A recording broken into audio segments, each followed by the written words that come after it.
श्रीपाद श्री वल्लभ चरित्रामृत श्री गुरुवे नमः. श्रीपादराजं शरणं प्रपद्ये. अध्याय 6. नरसावधानींचे वृत्त. दुसऱ्या दिवशी सकाळी जपध्यानादी पूर्ण झाल्यावर तिरुमलदास म्हणाले, बाबा श्रीपाद वल्लभा, या चराचर सृष्टीचे मूल आहेत. ते वटवृक्षासारखे आहेत. त्यांचे अंशावतार सगळेच विविधता असलेल्या पारंब्याप्रमाणे आहेत. तेच मूळ परत भूमीमध्ये जाऊन स्वतंत्र तत्व असल्यासारखे दिसते, परंतु त्यांना आधार वटवृक्षच असतो. देवदानवापासून समस्त प्राणीमात्रांना त्यांचाच आधार आहे. त्यांच्याकडूनच समस्त शक्तींना आश्रय प्राप्त होतो. पुनरपी त्या शक्ती त्यांच्यातच विलीन होत असतात. पर्वत शिखरावर पोहोचलेल्या व्यक्तीच सगळ्या वाटा एकसारख्याच वाटतात. त्याचप्रमाणे सगळ्या प्रकारच्या संप्रदायाचे लोक दत्ततत्वामध्येच समन्वय पावतात. प्रत्येक प्राणीमात्रास कांतीचे एक वलय असते. मी पिठिकापुरात राहत असताना तेथे एक योगी आला. तो विग्रहाच्या कांतीवलयाबद्दल माहिती सांगत होता. त्याला व्यक्तीची कांती कोणत्या रंगाची असून किती दूरवर व्यापून आहे ते सांगता येत असे. त्याने श्री कुकुटेश्वरालयात येऊन स्वयंभू दत्ताची सूक्ष्म कांती किती दूर व्यापून आहे आणि कोणत्या रंगाची आहे ह्याची परीक्षा करण्याचे ठरविले. त्या योग्या स्वयंभू दत्ताच्या ठिकाणी श्रीवल्लभांचे दर्शन झाले. त्यांच्या मस्तकाभोवतालची विद्युलतेच्या तुलनेची धवलकांती अप्रतिमपणे व्यापून होती. त्या धवलकांतीच्या भोवती खालच्या भागात व्यापून असलेल्या निळ्या रंगाच्या कांतीचे त्यास दर्शन झाले. ती मूर्ती त्या योग्यास बघून म्हणाली, बाबा, दुसऱ्यांचे सूक्ष्म शरीर किती दूर व्यापलेले आहे याची माहिती काढण्याच्या प्रयत्नात अमूल्य जीवनकाळ व्यर्थ घालवू नकोस. प्रथम तुझ्या हिताचा विचार कर. थोड्याच दिवसात तुझा मृत्यू होणार आहे. सद्गती संपादन करण्याचा विचार कर. सर्व सत्यांचा, सर्व तत्वमुलांचा मूल असलेला दत्त मीच आहे. ह्या कलियुगात पादगया क्षेत्रात महासिद्ध पुरुषांच्या, महायोग्यांच्या, महाभक्तांच्या प्रेमभरीत आव्हानानेच मी येथे अवतार घेतला आहे. स्वामींच्या या उपदेशाने त्याच्यातील पूर्ववासनांचा नाश झाला. सूक्ष्म शरीराच्या कांतीची माहिती मिळवण्याची त्याची शक्ती श्रीवल्लभांतच विलीन झाली. तो श्रीवल्लभांचे त्यांच्याच स्वघरात दर्शन घेऊन धन्य झाला. स्वच्छ अशी धवलकांती असलेले श्रीवल्लभ निर्मळ असून संपूर्ण योगावतार आहेत. निळ्या रंगाची कांती असणारे श्री प्रभू अत्यंत प्रेमाने करुणेने भरलेले आहेत आणि ह्या गुणांचे हे रंग निदर्शक आहेत. त्या योग्याची विश्रांती झाल्यावर श्रद्धापूर्ण चर्चा सुरू झाली. चतुर्वर्ण विभाग असलेल्या सूक्ष्म शरीराच्या कांतीचा भेददृष्ट्या निर्णय घ्यावा का, किंवा जन्मसिद्ध कुलगोत्राच्या दृष्टीने निर्णय घ्यावा? कोणत्या वर्णाचा जन्म असला तर वेदोक्त पद्धतीने उपनयन करावे? कोणत्या वर्णाच्या लोकांचे शास्त्रोक्त म्हणजेच पुराणोक्त उपनयन करावे? उपनयनात भ्रुकुटीमध्ये असलेल्या तिसऱ्या डोळ्याचा संबंध असतो का? नसेल तर काही विशेष आहे का? मेधावी लोक म्हणजे काय? अशी चर्चा बराच वेळ चालली होती, परंतु पंडितांचे मत ऐक्य होत नव्हते. सत्य ऋषीश्वर नावाचे मल्लादी बापन्ना वधाणी पिठिकापूर ब्राह्मण परिषदेचे अध्यक्ष होते. त्यांना बापन्ना आर्य असे सुद्धा लोक श्रद्धेने म्हणत असत. ते मुख्यतः सूर्याची अग्नीची उपासना करीत. पिठिकापुरात झालेल्या एका यज्ञाचे अधिपत्य करण्याची त्यांना विनंती केली होती. यज्ञाच्या शेवटी कुंभवृष्टी झाली, अर्थात वर्षा झाली. सकल जनसमुदाय आनंदला. श्रीच्छवाई नरसिंह वर्मा या नावाच्या क्षत्रिय गृहस्थांनी श्री सत्य ऋषीश्वरांना त्यांच्या गावात राहावे अशी विनंती केली. परंतु यज्ञ यागात मिळालेले धन शिधा तेवढेच श्री पापन्ना आर्य घेत असत. त्या द्रव्यात शुद्धी नसेल तर ते स्वीकार करीत नसत. श्री वर्म्यांच्या विनंतीस त्यांनी नकार दिला. श्री वर्म्यांची अत्यंत प्रिय असलेली कपिला गाय होती. तिचे नाव गायत्री असे होते. ती भरपूर दूध देत असे. ती अत्यंत सुशील आणि साधू स्वभावाची होती. एकदा गायत्री दिशेनासी झाली, कुठेतरी हरवली, रस्ता विसरली असे वर्तमान श्री वर्मांना कळाले. श्री बापण्णा आर्य ज्योतिषशास्त्राचे पंडित असल्याने वर्मांनी त्यांना गायत्रीच्या क्षेमकुशल संबंधी प्रश्न केला. तेव्हा श्यामलांबापुरामध्ये खानसाहेब नावाचा कसाई आहे, त्यांच्याकडे ती आहे. लगेच न गेल्यास तिचा वध होण्याची भीती आहे. बापन्ना आर्य म्हणाले. वर्मांनी श्यामलांबापुरास मनुष्यास पाठवण्याच्या प्रयत्नात बापन्ना आर्यांना एक अट घातली. बापन्ना आर्यांच्या वचनानुसार गायत्री मिळाली तर वर्मांनी 3 एकर भूमी, निवासास योग्य असे घर बापण्णा आर्यांना पांडित्यांचा बहुमान म्हणून द्यावे. बापण्णा आर्यांनी त्याचा अंगीकार न केल्यास गोहत्येचे पातक प्राप्त होईल. बापण्णा आर्य संकट स्थितीत पडले. त्यांनी हे दान जर नाही घेतले तर वर्मा त्या गायीची हत्या होऊ देतील. त्यामुळे गोहत्येचे पातक लागेल. गोहत्या पातकापेक्षा पंडित बहुमानाचा स्वीकार करणे श्रेयस्कर ठरले आणि गायत्रीची रक्षा झाली. पिठेकापूरवासियांचे नशीब उघडले. श्री बावन्नावधांनी 3 खंडी धान्य देणाऱ्या भूमीचे मालक झाले. त्यांना निवासासाठी घराची व्यवस्था झाली. श्री बापण्णा आर्यांना व्यंकटावधानी नावाचा एक मुलगा व सुमती नावाची एक मुलगी झाली. तिच्या जन्मपत्रिकेत सर्व शुभ लक्षणं असून ती चालते वेळी महाराणीस लाजवील अशी चाल आणि लचक असल्या कारणाने सुमती महाराणी असे तिचे नामकरण झाले. श्री बापण्णा आर्यांची कीर्ती थोड्याच काळात 10 दिशांना पसरली.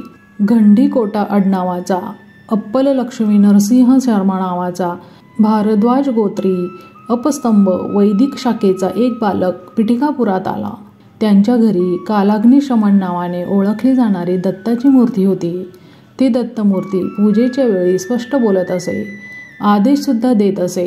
लहानपणीच अप्पल राजू शर्माचे मातृपितृछत्र हरवले असल्याने तो पोरका झाला होता. पूजासमयी कालाग्निशमनाने तू पिठिकापुरात जाऊन हरितस गोत्रिक अपस्तंभ सूत्राच्या वैदिक शाखेचे मल्लादी बापण्णा वधानी यांच्याकडे विद्याभ्यास करावा असा आदेश दिला. श्री बापण्णा आर्यांनी दत्ताच्या आदेशानुसार आपल्या घरी विद्यार्थी म्हणून आलेल्या राजशर्मास माधुकरी न मागू देता आपल्याच घरात भोजनाची व्यवस्था केली. श्री बापण्णा आर्य शनिप्रदोष समयास शिवाराधना करीत असत. घरातील स्त्रिया शनिप्रदोषा दिवशी शिवाचे व्रत करीत असत. पूर्वीच्या काळी नंद यशोदेने शनिप्रदोष शिवाराधना केल्यामुळेच साक्षात श्रीकृष्णाचे लालन पालन करण्याचा सुयोग घडून आला. बापण्णा आर्याबरोबर सुदैवाने श्री नरसिंह वर्मा, श्री व्यंकटपरय्या श्रेष्ठी आणि थोडे प्रमुख वैश्य लोक सहभागी होत. श्री कुकुटेश्वर स्वामींच्या मुखातून निघालेली वाणी. सुमती आणि अप्पल राजूचा विवाह. एकेवेळी शनिप्रदोष शिवाराधना झाल्यानंतर श्री कुकुटेश्वराच्या शिवलिंगामधून विद्युत कांती प्रकाशत होती. त्यावेळी त्यातून वाणी झाली, बाबा बापनार्या, निसंदेहपणे तुझी मुलगी सुमती महाराणीस अप्पल राजू शर्मास देऊन विवाह कर. त्यामुळे लोककल्याण होईल. हा दत्तप्रभूंचा निर्णय आहे. ह्या महानिर्णयाचे उल्लंघन करण्याचा ह्या चराचर सृष्टीमध्ये कुठल्याही व्यक्तीचा अधिकार नाही. ही देववाणी व्यंकटपय्या षष्ठीला, नरसिंहवर्माला, तेथे असणाऱ्या सर्व जनसमुदायास ऐकण्यात आली. सगळे आश्चर्यचकित झाले. गोदावरी मंडलांतर्गत ऐनविल्ली या गावातील राजवर्म्याचे बंधुमित्र परिवारास वर्तमान पाठवले. विवाहाचा निर्णय झाला. राजशर्माला घरदार नव्हते, त्यामुळे थोडा विचार चालला होता. श्री व्यंकटप्पा श्रेष्ठी म्हणाले, मला पुष्कळ घरे आहेत, त्यापैकी एखादे मी राजशर्मास देईन. राजशर्मा दान घेण्यास तयार नव्हते. श्री श्रेष्ठींनी राजशर्म्याच्या सोयऱ्यांबरोबर बोलून राजशर्म्याला मिळणाऱ्या वडिलोपार्जित गृहभागाची किंमत लावली. ती 1 वराह ठरवली गेली. श्री श्रेष्ठींच्या घराची किंमत 12 वराह निश्चित केली. 11 वराह देण्यास माझ्याकडे 1 पै पण नाही असे राजवर्मा म्हणाला. तसे असेल तर मी माझ्या घराची किंमत 1 वराह मात्रच ठरवून विकतो. दान घेण्यास तुम्हाला संकोच असेल तर 1 वराह मला देऊन हे घर विकत घ्या असे श्रेष्ठी म्हणाले. श्रेष्ठींनी जे सांगितले ते धर्मसंमत आहे असा सगळ्यांनी होकार दिला. श्री सुमती महाराणी आणि श्री अप्पल लक्ष्मी नरसिंह शर्मा यांचा विवाह महापंडितांच्या वेदघोषाने मंगलवाद्यांच्या गजरात मोठ्या थाटामाटात पार पडला. श्रीपाद श्री वल्लभांचा अवतार अज्ञानाच्या अंधकाराला दूर करण्यासच झाला आहे. त्या कारणाने श्री प्रभूंनी कालदेवतेला, कर्मदेवतेला शाप दिला. त्या शापास अनुसरून अज्ञान अंधकाराचे प्रतीक स्वरूप जन्मांध शिशु आणि अप्राकृतिक प्रगतीचे स्वरूप दर्शविणारे लंगडे बालक अशी 2 बालके राजशर्मास प्राप्त झाली. आपली दोन्ही मुले अशा रीतीने अपंग असल्याने सुमती आणि राजशर्मा अत्यंत दुःखी होते. ऐनविल्ली गावात एक प्रसिद्ध विघ्नेश्वराचे देऊळ आहे. श्री राजशर्मा यांच्या दुःखाचा परिहार करण्यासाठी त्यांचे नातेवाईक तेथील महाप्रसाद पिठिकापुरात घेऊन आले. सुमती आणि राजशर्मांनी तो प्रसाद आदराने घेतला. त्या दिवशीच रात्री सुमती महाराणीला स्वप्नात ऐरावताचे दर्शन झाले. नंतर काही दिवस शंख, चक्र, गदा, पद्म, त्रिशूल, विविध देवतेचे, ऋषींचे, सिद्धपुरुषांचे, योग्यांचे अशी अनेक दर्शने तिला स्वप्नात होत होती. काही दिवसांनी जागृत अवस्थेत सुद्धा तिला दिव्य दर्शन होऊ लागले.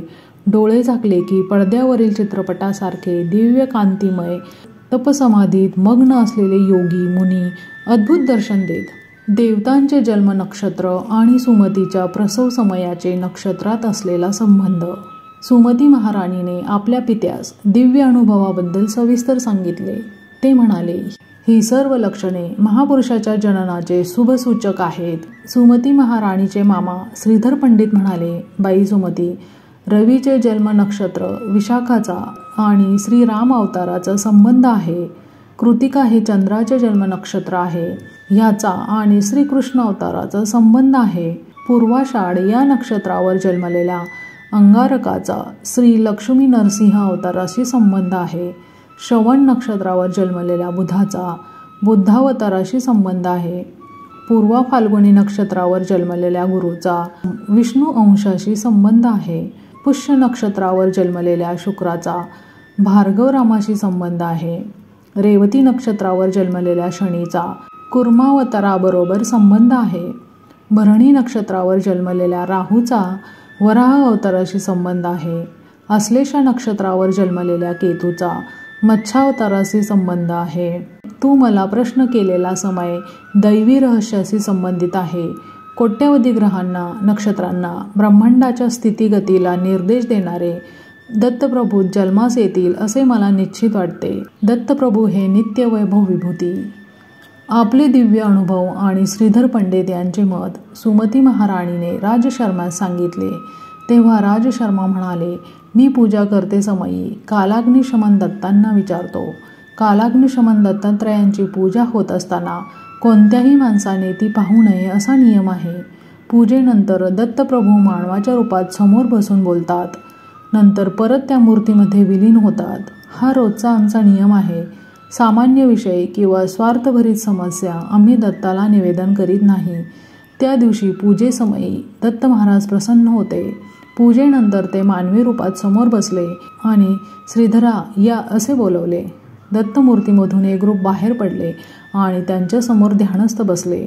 परत आपल्या बोटाने संकेत करीत श्रीधरा या असे म्हणाले. तत्काळ ते रूप त्यांच्यातच विलीन झाले. राजशर्माला हे सगळेच आश्चर्यजनक होते. श्री दत्तप्रभू म्हणाले, तू आता पाहिलेले रूप येणाऱ्या शताब्दीतील येणारा एकुलता एक अंश अवतारच आहे. माझ्यात लीन झालेल्या जीवनमुक्तांना सुद्धा मी बोलावताच यावे लागेल आणि जा अशी आज्ञा झाल्यास पडद्याआड झाल्यासारखे जावे लागते. माझ्या आज्ञेचे पालन करणे त्यांना चुकतच नाही. माझ्या लीला विभूती केवळ भूमीवरच परिमित नाहीत. हे ब्रह्मांड सारेच माझ्या हातातील खेळण्याच्या चेंडूसारखे आहे. मी एका पायाने लत्ता प्रहार केल्यास कोट्यवधी योजने पार करतो. मी जन्ममृत्यूच्या अतीत आहे असे म्हणत श्रीप्रभूंनी राजशर्म्याच्या भूमध्यान स्पर्श केला. लगेच राजशर्माला पूर्वजन्मीची स्मृती झाली. त्याने एका युगात विष्णुदत्त या नावाने जन्म घेतला असून त्याची पत्नी सुमतीने सोमदेवम्मा नावाने जन्म घेतला होता असे ज्ञात झाले. श्री दत्त महाराज पुढे म्हणाले, मी दत्त या रूपाने दर्शन देऊन तुमची काय इच्छा आहे असे विचारले होते. त्यावेळी पितृश्राद्धाच्या दिवशी जेवायला यावे अशी विनंती तुम्ही केली होती. सूर्याग्नीबरोबर मी श्राद्धाचे जेवण केले. तुमच्या पितृदेवतांना शाश्वत ब्रह्मलोकांची प्राप्ती करून दिली. मी श्रीपाद श्री वल्लभ या नावाने अवतार घेऊन गेल्या 100 वर्षापासून ह्या भूमीवर योग्यांना, महापुरुषांना दर्शन देतच आहे. पिढिकापुरात सवितृकाठक चयन भारद्वाज महर्षीने त्रेतायुगात केला होता. तेव्हाच त्या होमाचे भस्म पर्वतासारखे जमून बसले. कालांतराने ते भस्म द्रोणागिरी पर्वतावर शिंपडले गेले. मारुती द्रोणागिरी पर्वत घेऊन जात असताना एक छोटा भाग गंधर्वपुरात पडला.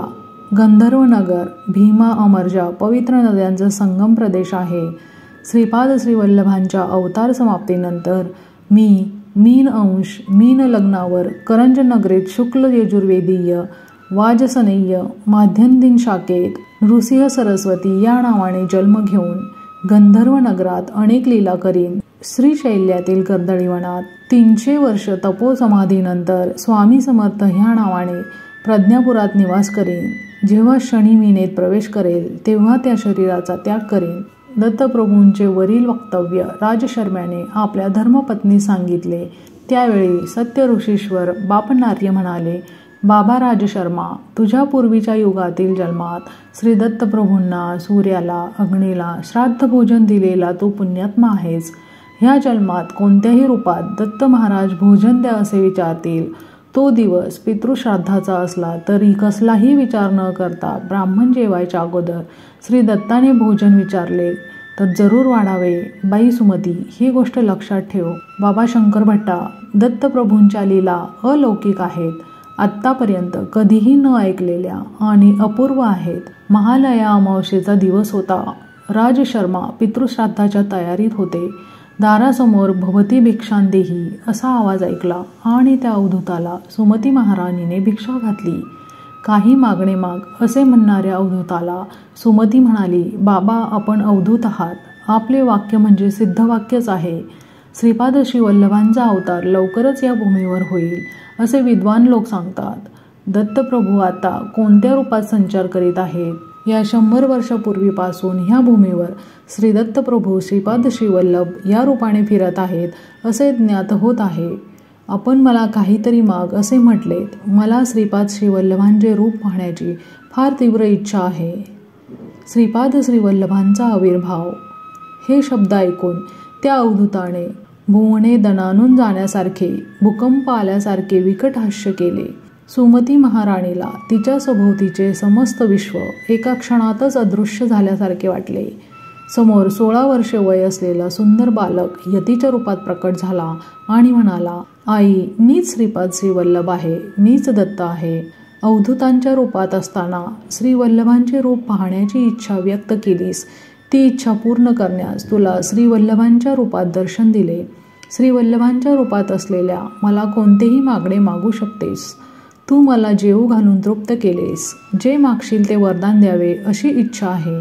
या जगातील लोकांनी संकल्परूपाने पापकर्म केल्यास पापांचे फळच प्राप्त होते. संकल्पाने पुण्यकर्म केल्यास पुण्यकर्माचे फळ मिळते.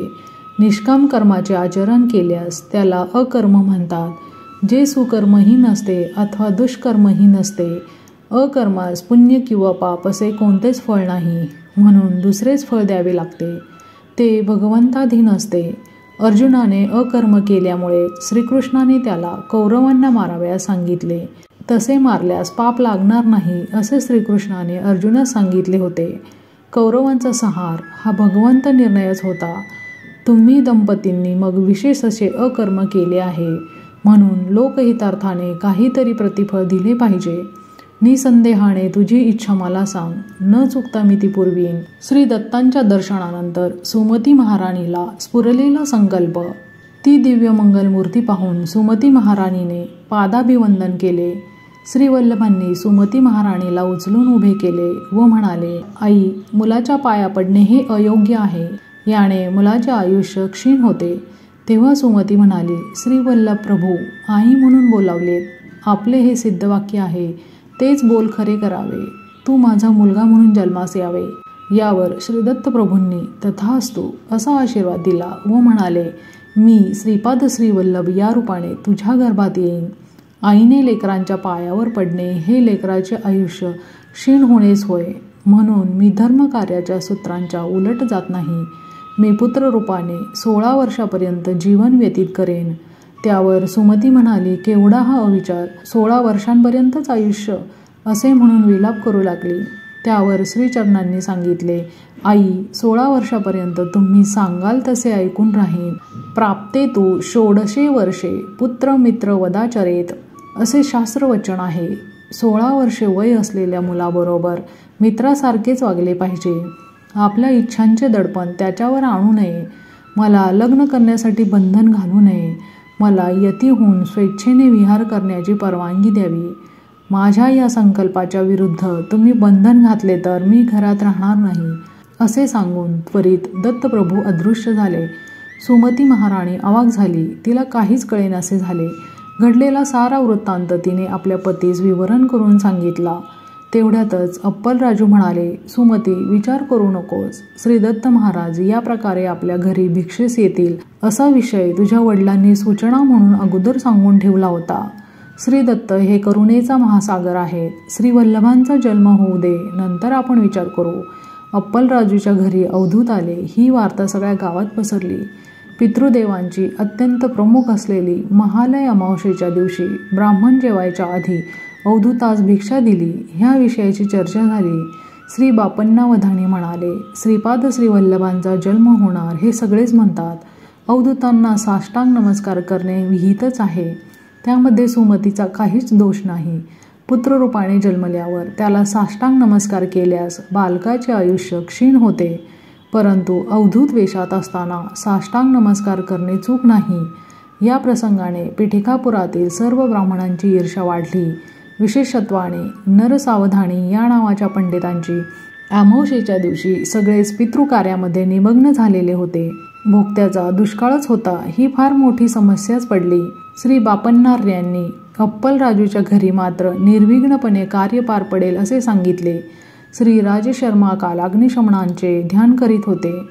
तितक्यात भोक्त म्हणून 3 अतिथी आले आणि पितृकार्य निर्विघ्नपणे पार पडले. बाबा शंकर भटा, त्या दिवशी वैश्यांना वेदोक्त उपनयन करण्याचा अधिकार आहे का नाही असा विषय चर्चेत मुख्यांश होता. ब्राह्मणांची परिषद जमली. बंगाल देशातील नवदीपाहून आशुतोष या नावाचे पंडित पादगया क्षेत्रास आले होते. त्यांच्याकडे अत्यंत प्राचीन नाडी ग्रंथ होते. त्यांना देखील पंडित परिषदेचे आमंत्रण होते. बापण्णाचार्यांनी सांगितले, नियमनिष्ठेमध्ये ब्राह्मण, क्षत्रिय, वैश्य समानच असतात. श्रीपादांच्या जन्मसमयी दग्गोचर झालेले अद्भुत दृश्य. इतक्यात मी म्हणालो, महाराज, श्रीपाद प्रभूंच्या लीला विस्तारपूर्वक सांगून मला धन्य करावे. अरे शंकर भटा, नरसावधानी बापण्णार्यावर क्रोधित झाले व येनकेन प्रकारे त्यांचा अपमान करण्याचे त्यांनी ठरविले. त्यांची बगलामुखी साधना विफल होण्याचे एकमेव कारण बापण्णाचार्यच आहेत असे त्यांच्या मनाने ठामपणे घेतले होते. तांत्रिक प्रयोगाने बापण्णार्याने त्यांची मंत्रसिद्धी निष्प्रभ केली असा कुप्रचार करण्यास त्यांनी सुरुवात केली. नाडी ग्रंथात श्रीपाद प्रभूंच्या अवताराविषयी जे विवरण होते ते त्यांना विचलित करीत होते. नाडी ग्रंथ हा मूलतः अविश्वसनीय आहे. बापण्णार्यांनी मत्स्याहारी ब्राह्मणास भोजन दिले हा अनाचार घडला आणि नरसावधानी यांनी वाद मांडला. मनुष्य पूर्ण ब्रह्माचा अवतार कदापि होऊ शकत नाही, तर तान्हे बाळ श्रीपाद श्रीवल्लभ सर्वांतयामी, सर्वज्ञ, सर्वशक्तिमान असे श्री दत्त प्रभूंचे कसे बरे अवतार होऊ शकतील? श्रीपाद प्रभूंनी अगदी लहान असताना केलेला प्रणवोच्चार, पाळण्यात असताना केलेला शास्त्रप्रसंग आणि वयास न शोभणारे प्रज्ञेचे प्रदर्शन नरसावधानींना पटले नाही. एखादा विद्वान ब्राह्मण श्रीपादाच्या शरीरात प्रवेश करून असे बोलतो आहे असे त्यांनी प्रचार केला. श्री कुकुटेश्वराच्या मंदिरात असलेले स्वयंभू तेच खरे दत्तात्रय आहेत. तेच वर प्रदान करणारे आहेत. या बालकास दत्त स्वरूप मांडणे चुकीचे आहे असा नरसावधानी यांनी सर्वांचा समज करून देण्याचा प्रयत्न केला. श्रीपादांच्या जन्मानंतर सतत 9 दिवसापर्यंत ज्या जागेवर त्यांना निजवीत असत त्या जागी एक 3 फण्यांचा नाग आपला फणा उभारून बाळावर छाया करीत असे. श्रीपाद मातेच्या गर्भातून साधारण बालकाप्रमाणे जन्मास न येता ज्योती स्वरूपाने अवतरले होते. जन्म होता क्षणीच महाराणी सुमती मूर्छित झाल्या. प्रसूतिगृहातून मंगलवाद्यांचा ध्वनी येऊ लागला. थोड्या वेळात आकाशवाणी झाली व सर्वांना बाहेर जाण्याचा आदेश झाला. श्रीपादांच्या सानिध्यात 4 वेद, 18 पुराणे आणि महापुरुष ज्योतिरूपाने प्रकट झाले व पवित्र वेदमंत्रांचा घोष बाहेर सर्वांना ऐकू येऊ लागला. थोड्या वेळाने सर्वत्र शांतता पसरली. या अद्भुत घटना बापण्णार्यांना सुद्धा अगम्य व आश्चर्यकारक वाटल्या. श्रीपादांच्या बाललीला. श्रीपाद आता 1 वर्षाचे झाले होते. ते 8-10 महिन्यांचे असतानाच त्यांचे आजोबा बापण्णार्यांबरोबर पंडित परिषदेस जात असत. आजोबा आपल्या नातवाला बरोबर घेऊन जात. नरसावधानी आपल्या घरी राजगिऱ्याचे पीक काढीत. राजगिऱ्याची भाजी अत्यंत रुचकर असते. गावातील लोक नरसावधानींना ती भाजी देण्याची विनंती करीत, परंतु ते ती भाजी कोणालाच देत नसत. कोणाकडून काही विशेष काम करून घ्यायचे असल्यास त्याला ती भाजी देत व इच्छित काम करून घेत. श्रीपादांनी एकदा आपल्या आईस राजगिऱ्याची भाजी करण्यास सांगितले. ती भाजीसुद्धा नरसावधानीच्या घरचीच त्यांना हवी होती. परंतु हे काम कठीण होते. श्रीपाद लहान असताना स्वेच्छेने चालत नरसावधानींच्या घरी जात असत. त्यांच्या घरी शास्त्राविषयी चर्चा करीत तसेच चित्रविचित्र लीला करीत. पिठिकापुरात एका महापंडिताचा मृत्यू झाला होता.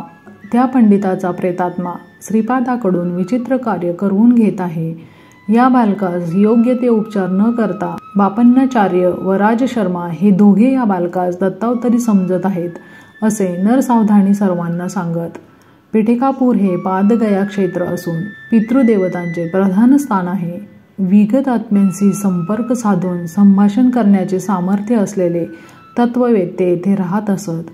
श्रीपादांच्या शरीरात कोणत्या तरी महापंडिताचा आत्माच वास करीत आहे आणि त्यांच्याकडून अगम्य अशा लीला करवून घेत आहे अशी धारणा पिठिकापुरममध्ये दृढ होत होती. तिरुमलदास पुढे म्हणाले, मी मलयाद्रीपुरमहून पिठिकापुरम येथे आलो तेव्हा श्री बापन्नार्य आणि राजशर्मा यांच्या घरचा रजक होतो. नरसावधानीच्या घरचा जो रजक होता तो वृद्धावस्थेने मरण पावला होता. त्या रजकाचा मुलगा वायसपूर अग्रहार येथे निघून गेला होता. त्यामुळे त्यांच्या घरचे रजकाचे काम मला मिळाले होते.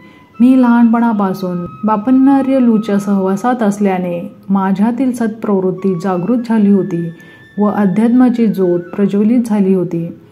ज्या दिवशी मी नरसावधानींना पाहत असे त्या दिवशी मला पोटाचा विकार होऊन अन्नग्रहण न करण्याइतकी माझी दीन अवस्था होई. नरसावधानीचे कपडे मी स्वतः न धुता माझा मुलगा रविदास ते धुत असे. सात्विक प्रवृत्तीच्या लोकांचेच कपडे मी स्वतः धुत असे. नरसावधानीचे कपडे मी स्वतः न धुता ते माझा मोठा मुलगा रविदास धुतो ही वार्ता त्यांच्या कानी गेली. त्यांचे कपडे मी स्वतः धुवावे अशी त्यांनी आज्ञा केली. ती आज्ञा मानून मी नरसावधानीचे कपडे स्वतः धुवू लागलो. मी कपडे धुत असताना श्रीपादाचे नामस्मरण करीत असे. मी धुतलेले कपडे घेऊन रविदास नरसावधानींकडे गेलो. मी धुतलेले कपडे जेव्हा सगळ्यांनी घातले तेव्हा कोणालाच काही झाले नाही. परंतु नरसावधानींनी ज्यावेळी ते कपडे घातले तेव्हा त्यांना त्यांच्या अंगावर विंचू गुम सरपटत असल्यासारखे वाटले. त्या कपड्यामध्ये त्यांचे शरीर अग्नीवर ठेवल्याप्रमाणे पोळू लागले. नरसावधानींनी मला बोलावले व ते रागाने म्हणाले, कोणत्या तरी क्षुद्र विद्येचा मंत्राचा प्रयोग मी कपड्यावर केला आहे. त्या अपराधाबद्दल त्यांनी माझी न्यायाधीशाकडे तक्रार केली. परंतु चतुर न्यायाधीशांनी मला निर्दोष जाहीर करून सोडून दिले. मी आनंदात घरी आलो. थोड्याच वेळात श्रीपाद प्रभू एका 16 वर्षाच्या युवकाच्या रूपात आमच्या घरी आले. श्रीपाद प्रभू वाटेल त्या रूपात येऊन भक्तांना दर्शन देत असत. मी आश्चर्याने म्हणालो, महाराज आपण उत्तम अशा ब्राह्मण कुलामध्ये जन्मलेले आहात तेव्हा आमच्यासारख्या रजकांच्या वस्तीत येणे काही योग्य नाही. तेव्हा प्रभू म्हणाले, नरसावधानीसारखे पापाचे गाठोडे डोक्यावर वाहणारे ब्राह्मण खरे तर रजकांपेक्षा कमी दर्जाचे असतात. परंतु तुझ्यासारखे ब्राह्मणांची ओढ असलेले रजक त्यांच्यापेक्षा श्रेष्ठच असतात. श्रीपादांचे ते शब्द ऐकून मी त्यांच्या चरणांवर नतमस्तक झालो आणि ढसाढसा रडलो. श्रीप्रभूंनी माझ्याकडे अमृतदृष्टीने पाहिले व आपल्या दिव्य हाताचा स्पर्श करून मला उठवले. त्यानंतर त्यांनी आपला उजवा हात माझ्या शिरावर ठेवला आणि त्या क्षणी मला पूर्वीचे जन्म आठवले. माझ्यातील योग शक्तींना चालना मिळाली.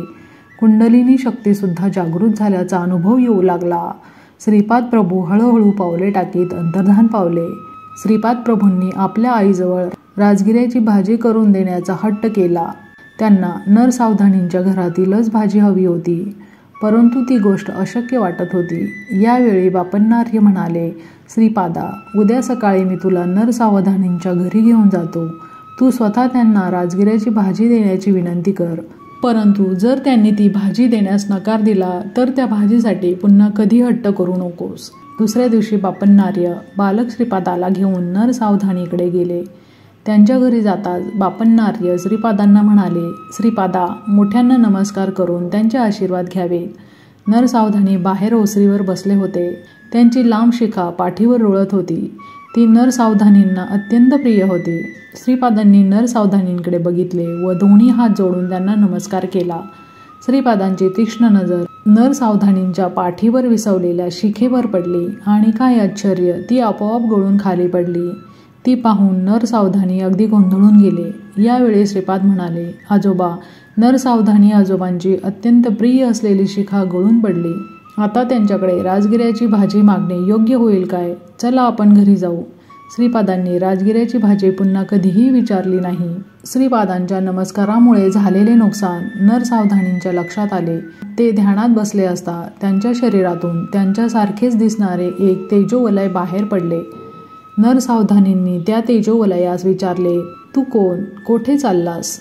त्या तेजपुंज नरसावधानीसारखे दिसणाऱ्या आकृतीने उत्तर दिले, मी तुझ्यात राहणारे पुण्य शरीर आहे. तू आत्तापर्यंत कितीतरी वेद पठन केले आहेस. स्वयंभू दत्तात्रयांची आराधना केलीस, परंतु साक्षात श्री दत्तात्रयांचे अवतार श्रीपाद श्रीवल्लभांचा अपमान केलास. तुला तुझ्या शिखेवर, राजगिरेच्या भाजीवर असलेले प्रेम, आसक्तीच्या 1,00,000 प्रेम जरी श्रीपादांच्या विषयी असते तर तुझ्या जन्माचे सार्थक झाले असते. परंतु मोहपाशांनी स्वतःच बांधून घेऊन मोक्षाची एक दिव्य संधी घालवलीस. तू लवकरच दरिद्री होशील. त्या दारिद्र्याचे हरण करण्यासाठी श्रीपाद प्रभूंनी तुला शाकदान मागितले होते. त्यांना जर तू ते दान दिले असतेस तर तुला आता येणारे दारिद्र्य न येता उत्तम ऐश्वर्य प्राप्त झाले असते. तू स्वतः आपल्या हातांनी ही संधी दवडलीस. श्रीपाद प्रभू करुणेचे सागर आहेत. हा अवतार संपल्यावर ते दुसरा नृसिंह सरस्वती नावाने अवतार ग्रहण करतील. त्यावेळी तू एक दरिद्री ब्राह्मणाच्या रूपात जन्म घेशील. त्या जन्मात सुद्धा तू घरी राजगिऱ्याची भाजी पिकवशील. त्यावेळी योग्य समय पाहून मी पुन्हा तुझ्या शरीरात प्रवेश करीन. त्यावेळी श्रीपाद प्रभू तुझ्या घरी भिक्षेसाठी येतील. तू प्रेमाने वाढलेली भिक्षा घेऊन तुला ते ऐश्वर्य प्रदान करतील. सध्या मात्र मी तुझे शरीर सोडून जात आहे. श्रीपाद प्रभूंना केलेला नमस्कार तुला नव्हता, तर तुझ्यातील पुण्य स्वरूपात वास्तव्य करणाऱ्या मला होता. त्यांनी मला तुला सोडून देऊन त्यांच्या स्वरूपात लीन होण्याची आज्ञा केली होती. त्यानुसार मी श्रीपादांच्या स्वरूपात लीन होण्यात जात आहे.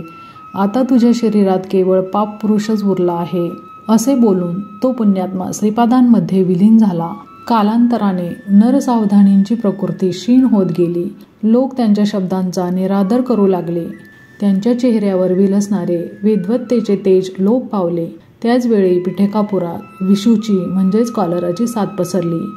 यात अनेक ग्रामवासी या रोगास बळी पडले. दूषित पाण्यामुळे हा रोग बळावत असल्याचा निष्कर्ष गावातील वैद्यांनी काढला. भयभीत झालेल्या ग्रामवासियांनी या महामारीच्या रोगावर शास्त्रीय रीतीने निर्मूलन पद्धती काढावी अशी प्रार्थना श्री बापन्नार्यांना केली. श्री बापन्नार्यांनी आपल्या अंतर्दृष्टीने जाणले की महामारी जलदोषाने झालेली नसून वायुमंडल कलुषित झाल्याने झाली आहे. परंतु बापन्नार्याचे हे मत गावातील वैद्यांना पटले नाही.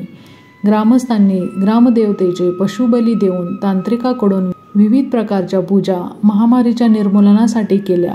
पशुचा बळी दिल्याने त्यांच्यातील प्राणशक्ती बळजबरीने बाहेर काढली जाते व तिला मंत्रोच्चाराने वश करून घेतात.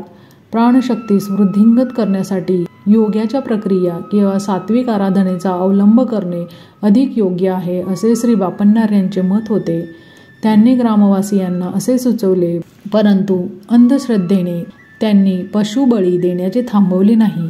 गावातील काही मंडळींनी पशुबळीचा विषय श्रीपाद प्रभूंपुढे काढला. त्यावर श्रीपाद म्हणाले, ग्रामदेवतेस विनंती केली आहे की तिने पशुबळीचा स्वीकार करू नये. श्रीपादांच्या आज्ञेनुसार ग्रामदेवता समुद्र स्नान करण्यास गेली आहे. आता दूध उतू घालून देवतेस नैवेद्य अर्पण केल्यास या रोगराईपासून तुमची सुटका होईल. कालिकेचे रूप धारण केलेली ग्रामदेवता शांत होईल. ही वार्ता गावातील सर्व लोकांना कळविण्यासाठी एका चर्मकारास बोलावून चर्मवाद्यावर दवंडी पिटविण्यास सांगितले. दवंडी कोणी पिटायची असे विचारल्यावर श्रीपाद म्हणाले, विषूची रोगाने ग्रस्त व्यंकय्या याने दवंडी पिटावी असा माझा निरोप त्यास सांग. ते सर्व ग्रामवासी व्यंकय्याजवळ गेले. तो मरणासन्न होता. त्याला हा निरोप देताच तो मूर्छित पडला. एका घटनेनंतर जेव्हा तो शुद्धीवर आला तेव्हा तो पूर्णपणे बरा झाला होता. ही बातमी हा म्हणता संपूर्ण पिठापुरममध्ये चर्चेचा विषय झाली. व्यंकय्याने गावात फिरून चोहीकडे दवंडी पिटली. बापन्नार्यांनी आपल्या सेवकास पाण्याने भरलेले एक मोठे भांडे त्यांच्यासमोर आणून ठेवण्यास सांगितले. वायुमंडलातील विषारी किटाणूंचा नाश करण्यासाठी योग्य त्या मंत्रांचे संधान केले आणि तत्काळ हवेतील विषारी किटाणू पाण्यात टपटप येऊन पडले. अशा प्रकारे वायुमंडल शुद्ध झाले आणि महामारी रोगाचे निर्मूलन झाले. श्रीपादांच्या जन्मतिथीस राजशर्मा पत्नीसह श्रीपादांना घेऊन बाळाचे आजोबा श्री बापन्नार्य यांच्याकडे आले. ज्या वेळी बापन्नार्यांनी श्रीपादांच्या चरणावरील शुभचिन्हे पाहण्याचा प्रयत्न केला त्यावेळी त्यांना कोटी कोटी सूर्याच्या तेजस्वितेचा अनुभव येई व ती शुभचिन्हे त्या तीव्र प्रकाशात दिसत नसत. त्याचे त्यांना राहून राहून आश्चर्य वाटे. परंतु त्या दिवशी उषक्काली साळीच्या कोंड्यावर दिव्य असे पदचिन्ह दिसले. त्यांनी आपली कन्या सुमतीस विचारले, बाळ, या कोंड्यावरून कोण गेले? तुमचा लाडका नातूच येथून गेला, आणखी कोण बाबा? सुमतीने उत्तर दिले, ते पदचिन्ह 16 वर्षीय कुमाराच्या पदचिन्हासारखे होते. आजोबांनी श्रीपादांना आपल्या मांडीवर घेतले व त्याच्या चरणकमलांचे ते निरीक्षण करू लागले. त्यावेळी त्यांना दिव्य प्रकाश न दिसता मीच साक्षात दत्तात्रेयांचा अवतार आहे असे सूचित करणाऱ्या सुस्पष्ट अशा चिन्हांचे दर्शन झाले. त्या दिव्य चरणांचे बापन्नार्यांनी कौतुकाने चुंबन घेतले.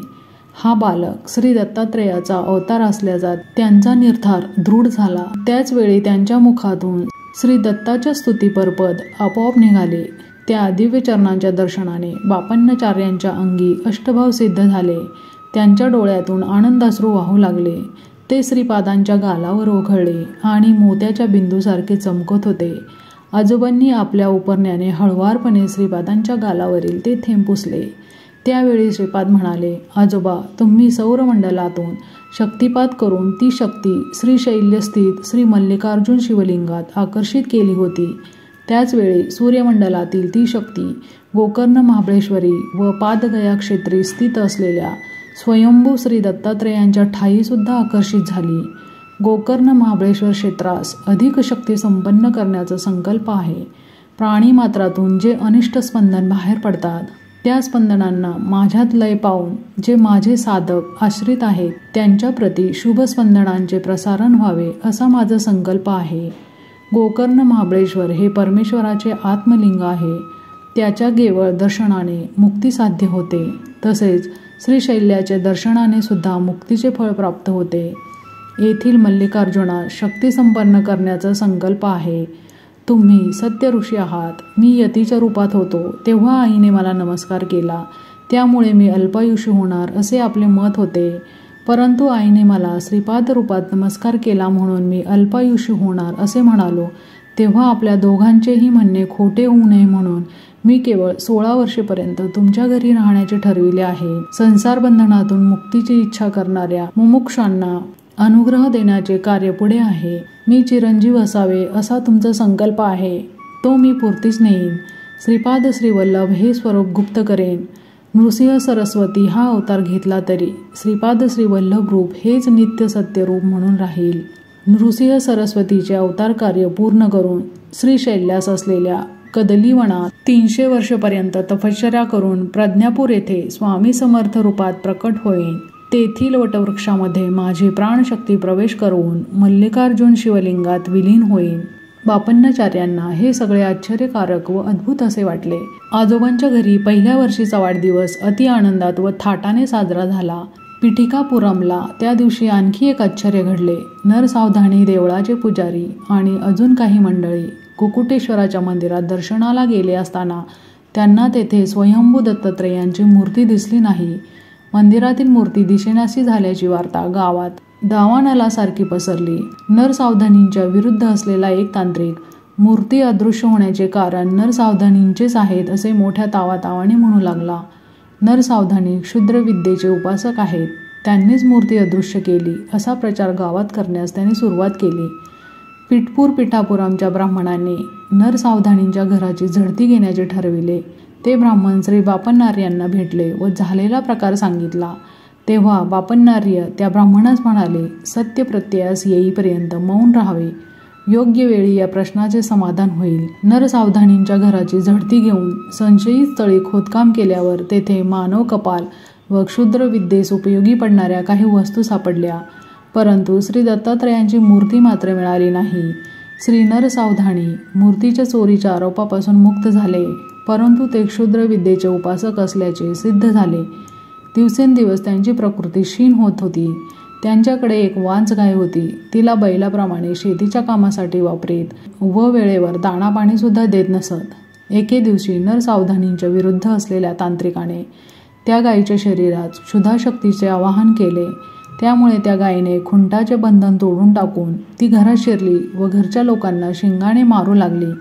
नरसावधानींनी अतिप्रेमाने लावलेला राजगिऱ्याच्या भाजीचा मळा तिने उद्ध्वस्त केला. या गायीजवळ जाऊन तिला दोरीने बांधणे कोणासच शक्य झाले नाही. त्याच दिवशी नरसावधानींच्या घरी त्यांच्या आईचे श्राद्ध होते. श्राद्धाचा संपूर्ण स्वयंपाक झाला होता. श्राद्धाच्या ब्राह्मणांचे भोजन झाले होते. घरच्या मंडळींचे मात्र जेवण अजून झाले नव्हते. त्या गायीने सारे अन्न व वडे खाऊन टाकले. त्याचवेळी बालक श्रीपाद प्रभू आपल्या वडिलांना नरसावधानींच्या घरी घेऊन जाण्याचा हट्ट करू लागले. श्री राजशर्मा त्यांना घेऊन नरसावधानींच्या घरासमोर जाऊन उभे राहिले. तेवढ्यात ती गाय नरसावधानींच्या घरातून बाहेर आली.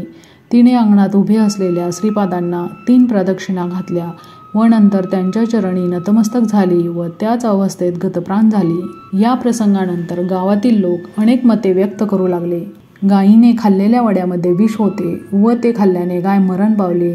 आता नरसावधानींना गोहत्येचे पातक लागेल असे नाना लोकापवाद उठू लागले. यामुळे नरसावधानी त्रस्त झाले होते. त्या गायीने श्रीपादांच्या 3 प्रदक्षिणा घातल्या व नंतर त्यांच्या चरणावर मस्तक ठेवून प्राण सोडले. त्या कारणाने श्रीपाद हे दैवी अवतार असल्याची सर्व लोकांची खात्री झाली. राजशर्मांना आयुर्वेद शास्त्राचे ज्ञान होते.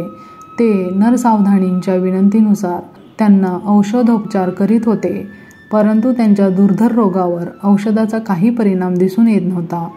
नरसावधानींची प्रकृती खालावतच गेली आणि त्या रोगातच त्यांचा एके दिवशी देहांत झाला. नरसावधानींच्या मृत्यूमुळे गावातील लोक श्री राजशर्मांनी त्यांना उत्तम औषध दिले नाही, त्यामुळे ते आपल्या जीवास मुकले असे बोलू लागले. काही जण म्हणू लागले की श्रीपाद श्रीवल्लभ नरसावधानीकडे रोज जात असत. ते जर दत्तावतारी असते तर नरसावधानींचा मृत्यू कसा झाला? अनेकांनी गोहत्येचे पातकच त्यांच्या देहांताचे कारण असल्याचा निर्वाळा दिला. नरसावधानींच्या कुटुंबियाचे सांत्वन करण्यासाठी श्री राजशर्मा व श्रीपाद गेले असताना नरसावधानींच्या पत्नीने त्यांचा हात धरून म्हटले, अरे बाळा श्रीपादा, चिमूटभर सौभाग्याचे वाण घेण्यासाठी मी दूरपर्यंत हळदी कुंकवात जात होते. तू दत्तात्रेयच आहेस तर नरसावधानी आजोबांना जिवंत करणे तुला शक्य नाही का? असे म्हणून ती माऊली रडू लागली. नवनीतासम मृदू हृदय असलेल्या श्रीपाद प्रभूंनी त्या मातेचे अश्रू पुसले. शवयात्रा सुरू झाली. राजशर्मा व श्रीपाद त्या अंतिम यात्रेत सहभागी झाले. नरसावधानीच्या ज्येष्ठ पुत्राने पित्याच्या चितेस अग्नी देण्यासाठी अग्नी हातात घेतला. त्याचवेळी श्रीपादांच्या नयनातून 2 थेंब बाहेर पडले. याच वेळी मेघगर्जनेसारख्या आवाजात श्रीपाद म्हणाले, हा हा हा, मृत झालेल्या पित्याच्या शरीरास अग्नी देणारे पुत्र तर पाहिले, परंतु जिवंत पित्यास अग्नी देणाऱ्या पुत्रास पाहिले नाही. हे वक्तव्य ऐकून स्मशानात जमलेले सारे लोक निस्तब्धतेने श्रीपादांकडे पाहू लागले. श्रीपादांनी चितेवर असलेल्या नरसावधानींच्या भ्रूमध्यावर अंगुष्ठाने स्पर्श केला. त्या दिव्य स्पर्शाने नरसावधानींच्या अंगात चैतन्य स्फुरू लागले आणि आश्चर्य असे की काही क्षणातच ते चितेवरून खाली उतरले. त्यांनी श्रीपाद प्रभूंना साष्टांग नमस्कार केला. नंतर ते सर्व लोकांबरोबर घरी परतले. त्यांना सजीव घरी आलेले पाहून त्यांच्या पत्नीस अत्यंत आनंद झाला. श्रीपाद प्रभूंच्या अंगुष्ठ स्पर्शाने नरसावधानींना कर्मसूत्राचे सूक्ष्म ज्ञान आले. त्यांच्या घरातील मृत झालेली वांजगाय ही गतजन्मातील नरसावधानींची माता होती. त्यांच्या घरी असलेला बैल हे त्यांचे पिताश्री होते. या गोष्टीचा बोध नरसावधानींना झाला. मरते समयी त्या गायीने श्रीपाद प्रभूंना आपले दूध त्यांनी प्यावे अशी विनंती केली होती. पुढच्या जन्मी जेव्हा वांज म्हैस म्हणून तू जन्माला येशील त्यावेळी श्रीपाद प्रभू नृसिंह सरस्वती अवतारात तिचे दुग्धपान करतील, हे श्रीपादांनी गायीस दिलेले वचन नरसावधानींना कळले. ज्या तांत्रिकाने नरसावधानींवर प्रयोग केला होता त्याचा मृत्यू लवकरच होणार असून पुढच्या जन्मी तो ब्रह्मराक्षसाच्या योनीत जन्म घेणार असून त्याच्यावर यतिरूपात असलेल्या श्रीपादांचा अनुग्रह होईल असे सूक्ष्म लोकातील विषय नरसावधानींना श्रीपादाच्या कृपाशीर्वादाने ज्ञात झाले. त्यांना स्वतःच्या पुढील जन्माची माहिती सुद्धा कळली. पुढील जन्मात त्यांच्या घरी यतिरूपाने श्रीपाद प्रभू येऊन त्यांच्याकडून राजगिऱ्याच्या भाजीची भिक्षा स्वीकारून राजगिऱ्याचे पीक स्वहस्ते नष्ट करून त्यांच्या मुळाशी असलेल्या सोन्याच्या नाण्यांनी भरलेला हंडा त्यांना देतील. ही भविष्य वार्ता नरसावधानींना श्रीपादांच्या अंगुली स्पर्शाने कळली होती. श्रीपादांचा चेहरा अतिशय सात्विक, सुंदर, दैदिप्यमान असा होता. त्यांची तुलनाच होऊ शकत नाही.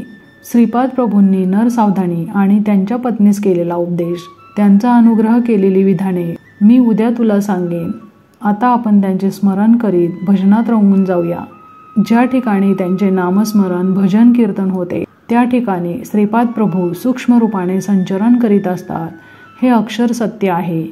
तिरुमलदासासारख्या भक्ताच्या सतसंगतीने आनंदाने आम्ही पुलकित झालो. श्रीपाद श्री वल्लभांचा जय जयकार.